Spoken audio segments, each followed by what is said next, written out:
एक धनी नामक युवक था। स्वभाव का बड़ा ही शांत एवं सुविचारों वाला व्यक्ति था। उसका छोटा सा परिवार था जिसमें उसके माता पिता, पत्नी एवं 2 बच्चे थे। सभी से वो बेहद प्यार करता था। इसके अलावा वो कृष्ण भक्त था और सभी पर दया भाव रखता था। जरूरतमंद की सेवा करता था, किसी को दुख नहीं देता था। उसके इन्हीं गुणों के कारण श्री कृष्ण उससे बहुत प्रसन्न थे और सदैव उसके साथ रहते थे। और धनी अपने कृष्ण को देख भी सकता था और बातें भी करता था। इसके बावजूद उसने कभी ईश्वर से कुछ नहीं मांगा।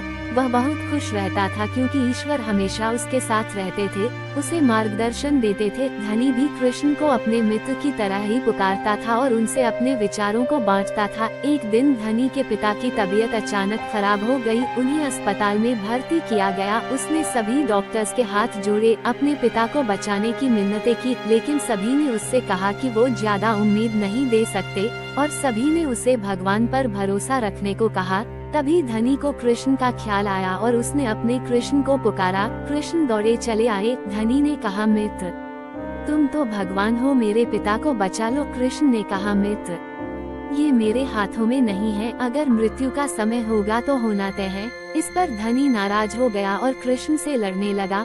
गुस्से में उन्हें कोसने लगा। भगवान ने भी उसे बहुत समझाया पर उसने एक न सुनी। तब भगवान कृष्ण ने उससे कहा, मित्र, मैं तुम्हारी मदद कर सकता हूँ, लेकिन इसके लिए तुम्हें एक कार्य करना होगा। धनी ने तुरंत पूछा, कैसा कार्य?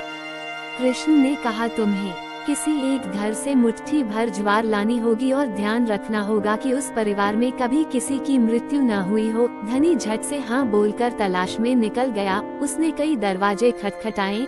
हर घर में ज्वार तो होती, लेकिन ऐसा कोई नहीं होता जिनके परिवार में किसी की मृत्यु न हुई हो। किसी का पिता, किसी का दादा, किसी का भाई, माँ, काकी या बहन। 2 दिन तक भटकने के बाद भी धनी को ऐसा एक भी घर नहीं मिला। तब उसे इस बात का एहसास हुआ कि मृत्यु एक अटल सत्य है, इसका सामना सभी को करना होता है, इससे कोई नहीं भाग सकता। और वो अपने व्यवहार के लिए कृष्ण से क्षमा मांगता है और निर्णय लेता है जब तक उसके पिता जीवित हैं उनकी सेवा करेगा। थोड़े दिनों बाद धनी के पिता स्वर्ग सिधार जाते हैं। उसे दुख तो होता है, लेकिन ईश्वर की दी उस सीख के कारण उसका मन शांत रहता है।